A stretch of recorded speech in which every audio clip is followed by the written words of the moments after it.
tranquilidad a tu madre, ¿no? Mamá, hazte la idea, si no pasa nada. Si me tengo que ir, si el Señor la ha querido, es porque me tengo que ir. Tú tranquila, hazte la idea. Y yo le digo, mamá, no te preocupes que cuando vayas al cielo la verás. Digo, y si no, imagínate que está aquí sentada al lado de ti y que la tienes. Qué bien. Digo, y se cayó se cayó porque iba con un caldero y una fregona y se dislocó el hombro. Y dice, gracias Señor que has sido mi hija, que no me he roto nada. Y entonces ella pensaba que fue ella, estaba con ella y no es. Y era mi hija, mi hermana, la que le decía a mi madre, la que le daba apoyo. Esto pasa a menudo, ¿no? Que es el propio paciente, la propia persona que ya sabe que le queda poco, suele llegar antes a la aceptación que los familiares. Porque de alguna manera tú estás perdiendo a quien quieres y te aferras, ¿no? Haga lo que sea. Me acuerdo de la madre de una chica de 20 y pocos años con un tumor cerebral, ¿no? Que la madre la cogía y le decía, no me puedes hacer esto, ¿no? Como si... hay que comprenderlo, ¿no? Y tanto. Pero como si fuera propiedad, como si fuera decir, ¿no? Y la chica en silla de ruedas había sido fallera mayor de una falla, porque lo había querido, es decir, había vivido esos años con una plenitud. Al fin y al cabo, también Kubler-Ross habla a los niños, ¿no? Cuando en una carta muy bonita, carta a un niño con cáncer, y dice, a veces hay personas mayores que viven, o sea, los ves en el banco una tarde y otra ahí quietos, ¿qué tal? Y un día no están y ya nadie se entera, ¿no? Eso es como esas flores que están ahí pequeñas, esos arbustos que no los ves, ¿qué tal? De pronto hay una flor que crece un día, sale, todo el mundo la mira y la adora y luego al día siguiente ya ha acabado, ¿no? A veces un niño puede ocurrir eso, ¿no? De cierto modo no es tan importante lo larga o corta que sea la vida, no lo es. Lo importante es cómo la vivimos. Y hay personas que han acabado muy pronto para nuestros planteamientos, por supuesto, pero que nos han dado una lección de cómo vivir. Al fin y al cabo siempre es demasiado pronto. Es que claro, es que mi madre tenía 82 años, pero estaba tan bien, y siempre es demasiado pronto. Siempre nos pilla a contrapié. Luego, es importante que tengamos esa idea de que no es tan importante cuán corta o larga sea, ¿no? Sino cómo se vive. Buenas noches. Yo quería preguntarle una pregunta en estos momentos, en este mundo que nos preparan para todo, para escribir, para vivir en general. ¿Por qué no nos preparan para morir? Mi pregunta es, ¿por qué no se puede, por qué no se quiere, por qué no interesa? Porque no se quiere, no se puede, no interesa.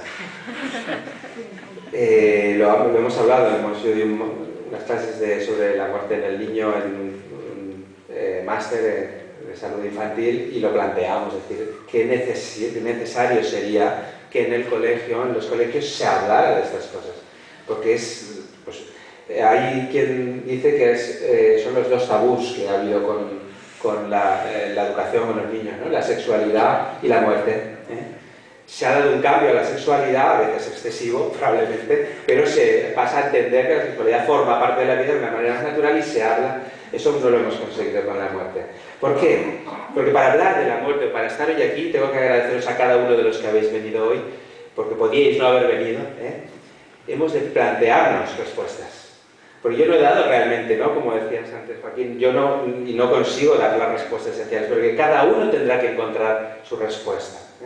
Yo creo que el problema es ese, que los propios educadores han de plantearse esas preguntas. De cuando en cuando te encuentras algún educador, te encuentras que efectivamente es capaz, pero son excepciones, ¿no?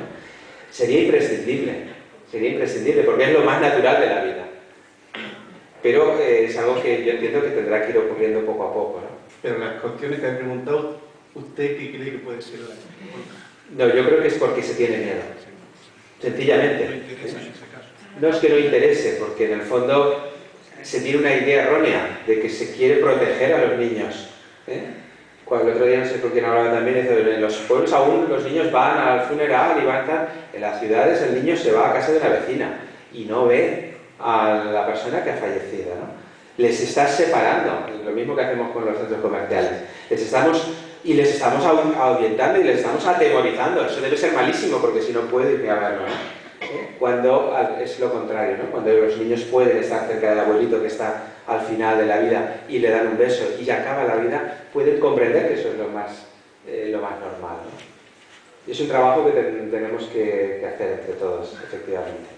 Pero no es fácil, ¿eh? Yo suelo empezar, y lo que haré es acabar con esa frase de estos respuestas de niños, preguntas de niños que hacen, ¿no? Decía, de 8 años, pregunto, pero papá, ¿yo dónde me voy a morir? Y dices, padre, contesta, pues eso no lo sabemos, pero ¿por qué lo preguntas? Y dice, para no ir nunca.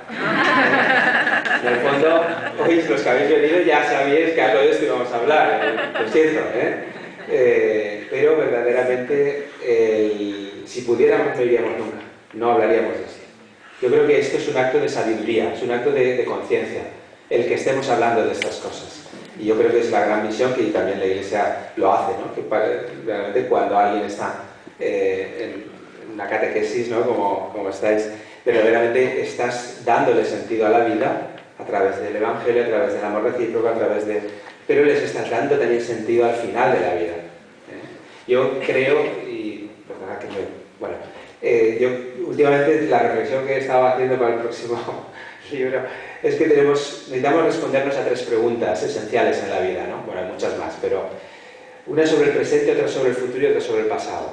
O sea, sobre el presente es cómo vivimos cada día, ¿no?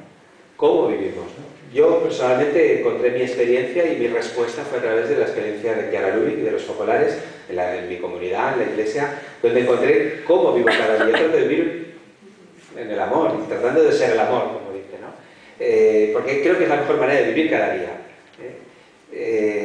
Pero claro, uno necesita algo más, tiene que responderse a estas preguntas sobre el futuro, decir, bueno, ¿y qué va a ser de mi vida, no? Ahí he encontrado esta respuesta también, por supuesto,